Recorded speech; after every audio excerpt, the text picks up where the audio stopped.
Solo leveling episode 6। Episode की start में हमें टॉक्सिक दिखाया जाता है जो डंजन के एंट्रेंस से बाहर निकल रहा होता है। उसके टीम मेंबर कहते हैं कि इतना ज़्यादा करने के बजाय हम उन्हें वहीं पर मार सकते थे, पर टॉक्सिक बताता है कि अगर हम ऐसा करते तो हम उस स्पाइडर को जगा देते, जिसकी वजह से हम माना क्रिस्टल बाहर नहीं निकाल सकते थे। इसलिए मैंने उन्हें वहीं पर छोड़ दिया, क्योंकि एक डी रैंक हंटर और एक E rank hunter without combat experience के उस मॉन्स्टर को हरा नहीं सकते। टॉक्सिक के टीममेट्स कहते हैं कि अगर हमें वापस उस बॉस मॉन्स्टर की केव में जाना है तो हमें फिर से उस डंजन को ओपन करना होगा, जिसकी वजह से बहुत ज़्यादा नॉइज होगी और स्पाइडर मॉन्स्टर फिर से अवेक हो जाएगा। पर टॉक्सिक बताता है कि उस केव के अंदर का एक और एंट्रेंस है जिसकी वजह से वो उसके अंदर जा सकते हैं। टॉक्सिक के टीममेट्स कहते हैं कि हमने जब उस केव एंट्रेंस को ब्लॉक किया तो हमने बहुत ज़्यादा नॉइज किया, जिसकी वजह से वो बॉस मॉन्स्टर अभी अवेक होगा। तो टॉक्सिक बोलता है कि क्या तुम उस बॉस मॉन्स्टर को अकेले हरा सकते हो? तो उसके टीममेट्स कहते हैं कि नहीं, ये पॉसिबल नहीं है। और टॉक्सिक खुद भी कहता है कि मैं भी उस बॉस मॉन्स्टर को हरा नहीं सकता। हम डंजन के बॉस मॉन्स्टर को जो है अंडर एस्टिमेट नहीं कर सकते, जिसकी वजह से अब वो दोनों जो है मरने वाले हैं। बट यहीं पर सीन शिफ्ट होता है और हमें दिखाया जाता है संजिन, जो अभी उस स्पाइडर के सामने खड़ा हुआ है और वो सोचने लगता है कि मेरे सेकेंड अवेकनिंग और लेवल अप के बाद भी मैं इतना ज़्यादा पावरफुल नहीं हूँ कि मैं इसे हरा सकता हूँ। बट वो जो है उस बॉस मॉन्स्टर को देख के डर नहीं रहा है। उसे लगता है कि क्या मैं इतना ज़्यादा स्ट्रॉन्ग हूँ जिसकी वजह से मुझे अब सी रैंक मॉन्स्टर से डर नहीं लग रहा है। मैंने अब तक जितने भी मॉन्स्टर फेस किए हैं वो या तो डी रैंक थे या तो बी रैंक थे, तो क्या मैं उसे हरा सकता हूँ?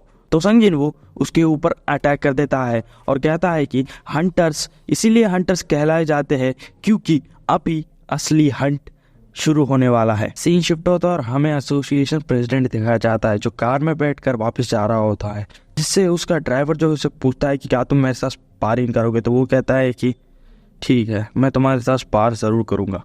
तो अगली सीन में हमें दिखाया जाता है कि संजिन वो उस स्पाइडर के ऊपर लगातार अटैक करते जा रहा है, बट उसके अटैक जो है उस स्पाइडर पे वर्क नहीं कर रहे हैं। यहाँ पर जीहू उसको देखकर सोच रहा होता है कि ये बंदा ई रैंक हंटर तो नहीं हो सकता। उसे लगने लगता है कि ये फॉल्स रैंकर है, जिसका मतलब है वो हंटर्स जो अपनी मैजिक पावर को जो है खुद से ही कंट्रोल कर सकते हैं और वो अपने आप को कम रैंक का हंटर बताते हैं और उन्हें जो है दूसरों को मारने में मजा आता है। उसे लगता है कि संजिन वू भी उन्हीं में से एक है।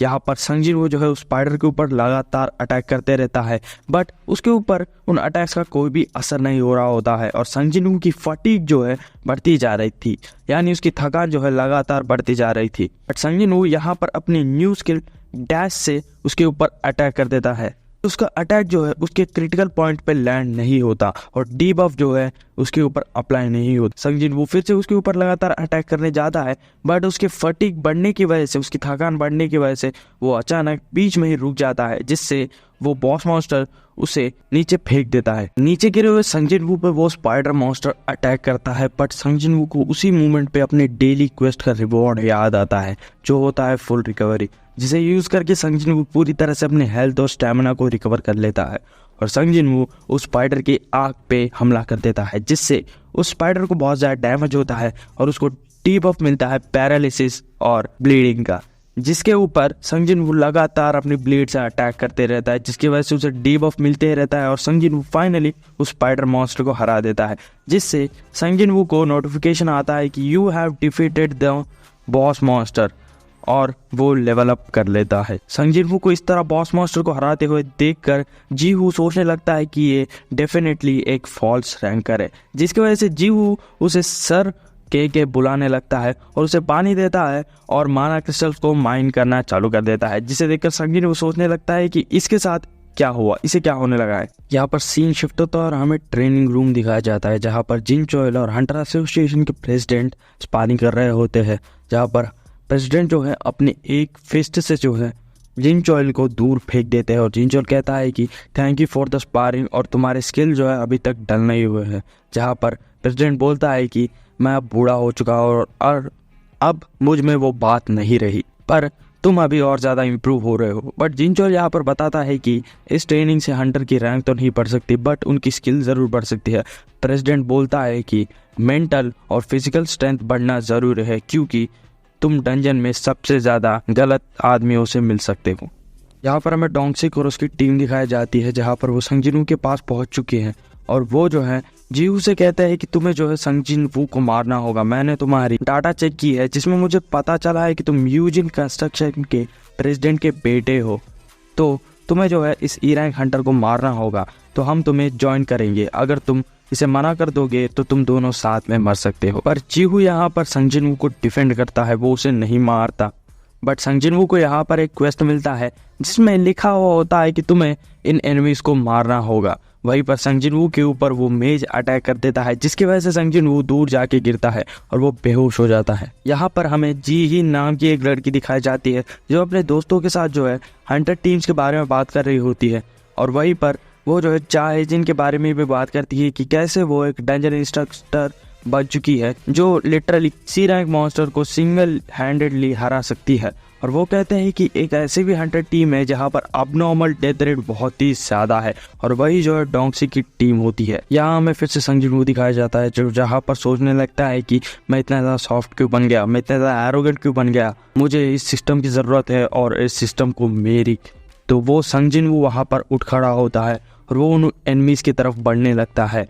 वहाँ से एक हंटर आके संग जिन वू के साथ बात करने लगता है, बट संग जिन वू अपनी स्वॉर्ड को निकाल के उस हंटर को वहीं पर मार देता है। संग जिन वू एक के बाद एक उन सारे एनिमीज या हंटर्स को मारना चालू कर देता है और वो फाइनली डोंगसुक के पास पहुंच जाता है। डोंगसुक जहाँ पर अपनी एन्चेंटमेंट एबिलिटी को एक्टिवेट करके संग जिन वू पे अटैक कर देता है, बट संग जिन वू उसे पकड़ के ज़मीन पे पेल देता है। संग जिन वू यहाँ पर कहता है कि तुमने मुझे 3 बार मारने की ट्राई की है और अब तुम मुझसे मर्सी की भी मांग रहे हो, बट मैं अभी तुम्हें मर्सी नहीं दूंगा। वो जो है डोंगसिक को वहीं पर मार देता है, जिसे देखकर जीहू जो है बहुत ही ज़्यादा घबरा जाता है और वो वहीं पर उल्टी कर देता है। यहाँ पर जीहू और संग जिन वू डंजन से बाहर निकलते हैं जहाँ पर हंटर एसोसिएशन की एक लड़की जो है उनसे बात कर रही होती है और वो कहती है कि जीहू डी रैंक हंटर ने जो है बॉस मास्टर को हराया और ई रैंक संग जिन वू जो है कहीं पर छुपा हुआ होगा। और संग जिन वू को एक सिस्टम नोटिफिकेशन मिलता है और उसे एक नई स्किल मिलती है मर्डरस इंटेंस नाम से, और यहीं पर हंटर एसोसिएशन की इन्वेस्टिगेशन भी खत्म हो जाती है और संग जिन वू और जीहू जो है बाहर निकलते हैं जहाँ पर हमें एक बहुत ही ब्यूटीफुल सनराइज का व्यू दिखाया जा रहा होता है। और आगे हमें एक बिल्डिंग दिखाई जाती है जहाँ पर हमें एक बड़ा सा आदमी दिखाया जाता है, और ये आदमी आगे जो है बहुत ही बड़ा रोल प्ले करने वाला है सोलो लेवलिंग के एनिमे में। और यहीं पर हो जाता है सोलो लेवलिंग एपिसोड 6 एंड। आगे आने वाले एपिसोड्स को मिस नहीं करना चाहते हो तो इस चैनल को सब्सक्राइब करके उस बेल आइकन को जरूर प्रेस कर देना, और अपने जितने भी थॉट्स है वो कमेंट सेक्शन में जरूर बताना। तो मिलते हैं अगली वीडियो में, तब तक के लिए सायोनारा।